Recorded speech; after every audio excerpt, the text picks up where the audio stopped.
And one, two, three. Hey guys, DJ, Guildmaster was one Gamers Guild. That's another interview in our series of interviewing like people in the background at the shop, part of the Gamers Guild. In this case, we're interviewing Steven. He is the store manager at SEG Hobby, which is our headquarters store for our club. Steven, go ahead and tell us a little bit about yourself. How did you find yourself managing a hobby shop? Well, I was actually found. I worked for another company that sold games, but not board games, and the person that I worked with was moving on to a hobby store, and Okay.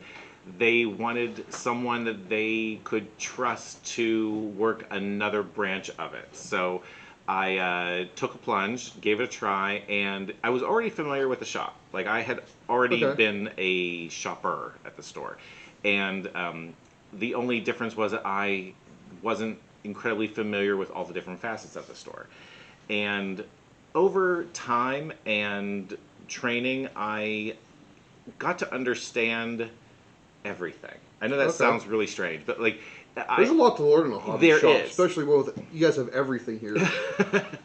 It started with me having an interest in comic books and Okay.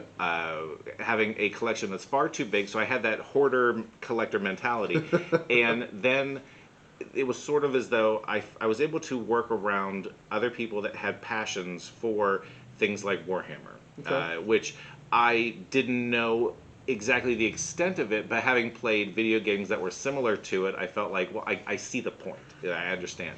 And how that branches into things like Star Wars and Team Yankees, and then, all the other little extra things that we do in the store that are like, I like to call them like tchotchke style things, like the Pop Funkos and the Legos. Oh, While okay.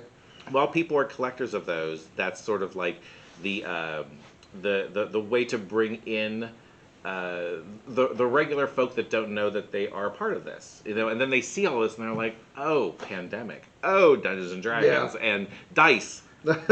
So it turned into that, and thankfully, the people that have worked here and the Mhm. people that run the place, they are very willing to share the passion that they have for everything. So I don't necessarily have to have played Ticket to Ride to totally know Ticket to Ride, Okay.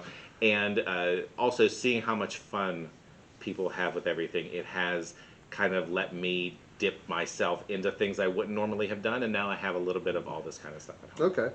You said you were like video games or comic books. Like, Mhm.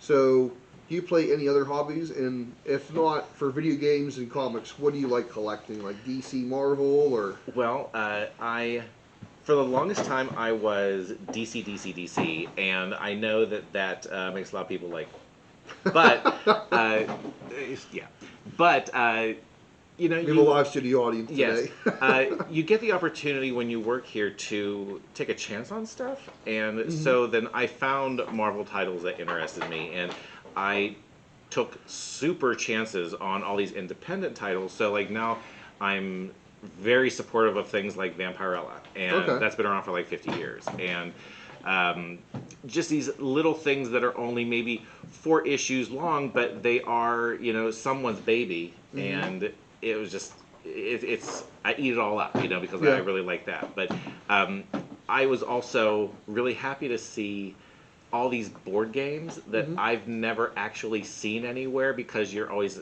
covered in things like Life and Clue and Monopoly, and Hmm. then all of a sudden you get to see these other really obscure things, Hmm. and you're like, oh, I really want to try these. So like over time, I've been able to play things like Munchkin and Okay. Small World and uh, just want more. Like I would love to have our 3D Catan, but Oh there you goodness, go.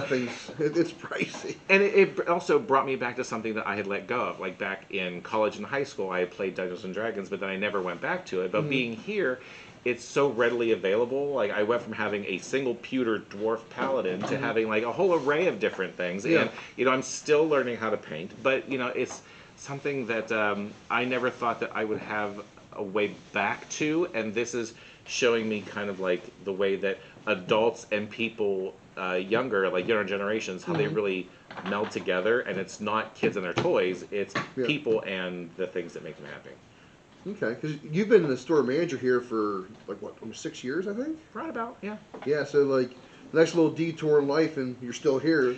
Yeah, definite detour, but with absolutely anything, if you can find something that you don't drag yourself to Hmm. every single day, and that you kind of have an excitement to be a part of, then it doesn't matter that you're not the richest person, and it doesn't Hmm. matter that you're not making some kind of like global impact. It Hmm. What matters is that you've really found at least one more thing to check mark off on your life list of like, I'm happy. Yeah. And maybe someday there will be something that pulls me in a different direction, or maybe the owners will decide they want to go in a different direction themselves. But until Hmm. that happens, this is very satisfying. Well, that's good to hear. And I get to meet people that I wouldn't normally have met, because while I don't have my own tabletop army, some of the people that play are some of the people that I really find myself close to. Hmm. That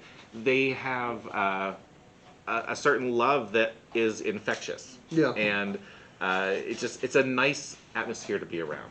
It definitely is. Especially, it's a very sociable hobby, Yes. and people being sociable helps. Now, I do know you like World of Warcraft. You play Yes. World of Warcraft, and you so much of D&D. So, what is your favorite character, race, class to play when you play RPGs?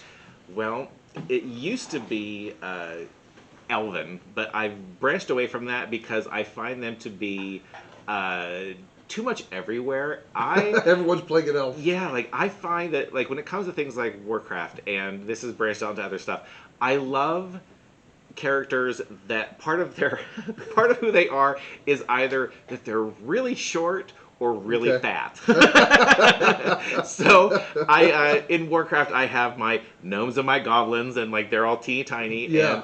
I love running around as a Pandaren. So like I Okay. know people make fun of the pandas, but like I just love that they're these chubby teddy bears, and I used to be a hunter for a really long time, but then it just became not as exciting. Like I was doing Okay. it for the pets, All right. and now I love being a monk. And Yeah. I don't know what that says about me, but like I can both I can do it all. I can tank, I can heal, and I can DPS. And Okay. I don't know, monk just really does it for me. Okay. I love the pugilistic thing that goes on with Okay. it. Just I love But it. it's interesting because that's a class some people don't really play full hearted. They'll branch into a little bit. Hmm. Like they'll take a class in monk, and it's crazy because you always see like these Shaolin fighter monks. Yep. You never see like the true like I'm one with nature. Violence is a last resort monk. Every Yeah. monk character I've ever seen is like I'm gonna come in there, karate kick you, and that's it. Yeah, exactly. And I like too that they have branched, especially with RPGs, Hmm. that they want all the races to have the capability to play that, kind of Yes. showing that it is one of those classes that does its best to welcome everyone in. So, like, you Exactly. might see that perhaps a human character can't be a certain thing because of spirituality or its connection to something Hmm. dark. But, like, with monks, it's kind of like this way of everyone should find an inner The inner calm. peace. Yeah. Yeah. And because of that, anyone can do it. But like you said, not everybody goes there because they want to be that wizard, or they want Yeah. to be like this badass that just like beats everything down to a pulp. Where I don't know, I'm somewhere in between, Right. and I like to be a little bit of everything. Well, that's good because, like I said, it is disheartening to see a monk with a murder hobo group. Instead of being the Yeah, voice they of just reason and calm, he's like, yeah. "Well, this town has to die." Mm-hmm. Mm-hmm. It just doesn't make any sense. Now, since you like a little bit of different comics, Mm-hmm. I guess what would be your favorite comic book superhero? One you relate to the most? Well, it's weird. Okay. I don't relate to this character the most, but the character that I admire the most Okay. is one of comics' least liked people. Oh, okay. Yeah, Uh oh. I know that this is strange because like a lot of people love their Batman, love their Wonder Woman. Hmm. I love Superman.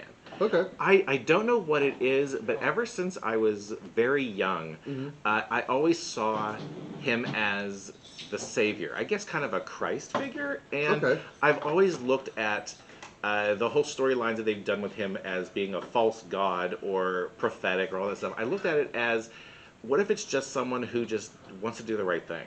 And Right. I know that people think that he's too much of like a not a baby, but like a mama's boy, do-gooder, Boy Scout kind of thing, and everything can be solved if he would just remember that he can do that one thing. Yeah. But I never look at it like that. I look at it as someone who wants to do so much good so often for so many people that his real problem isn't whether he can do it, it's whether he can reach everyone. Right. You know, and I really relate to that. Like I like doing good things for good people, but I don't worry about the people that are better for having been with me. I think about the people that have slipped through the cracks. And I think that that's a big Superman thing. And I love that that's what bothers him. You know, that he's just like, you know, I saved the world, but what about that cat in that tree? Right. You know? That's a very good analogy. And I'm piggybacking on that. It also reminds me of the story arc of Red Sun, where if Superman landed in communist Russia, how that would work. And at the end of the day, he was still Superman.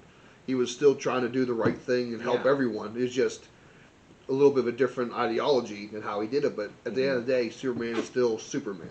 Yeah, and I feel that with all the different characters, because they definitely have their own lives to worry about, you have to realize that at times, not that they're doing something selfish, but they're doing something that they believe is going to be the right thing. Whereas I feel that Superman is very sacrificial, and he will do the right thing regardless of how it hurts him. You know, Right. And they've proven that with after he came back from the death with Doomsday, Okay. they have killed him again. Spoiler alert. Yeah, well, they have written his storyline to be very much like there are many things that Superman will die for. There are many things that Superman will walk away from to do the right thing. And like if you're reading them right now, he has left a lot of what he was comfortable with in order to help individuals that are on a completely different planet. So they are finding a way to write in other heroes to take the place while he's gone, and I like that. I like that. He's finally getting to people that he felt have not had a good deal dealt to them. Okay. And yeah, like I know that he's a do-gooder. I know that he's you know, the aw shucks, corn-fed kind of guy, but I feel like if we just had a couple more people like that, that everyone could be who they need to be, because there's at least that one person who is picking up after the rest of us. That's a really good point. I think that's also a good jumping off point here. Is there anything that you would like to like plug out there? Any groups or any like organizations or any things?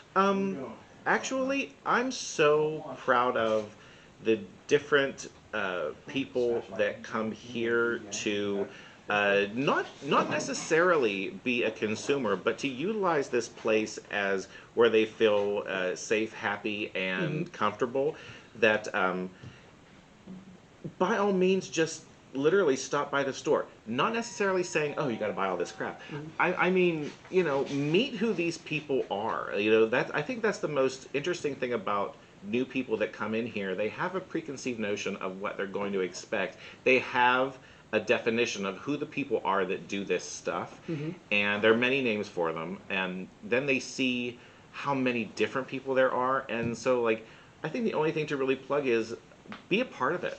You know, come and see what is happening on these tables. You know, it's not just what you think it is, you know, and you're going to see every age. You're going to see parents doing it with their children, such as Pokemon and tabletop, and it's not going anywhere. Right. You know, we all may move on and do different things, but the whole community aspect of it, that's what needs to be plugged. You know, the fact that stop worrying about this, that, or the other, and come play a game. Yep. Slow down, play a game. Yeah. All right. Thank you so much, Stephen, for being on. No problem. Very good interview. Thank you, sir. All right, guys. If you like what we're doing, go ahead, like, share, that whole thing. Until next time, this is the Guild Master with Steven Sable. All right. Keep your power dry, guys.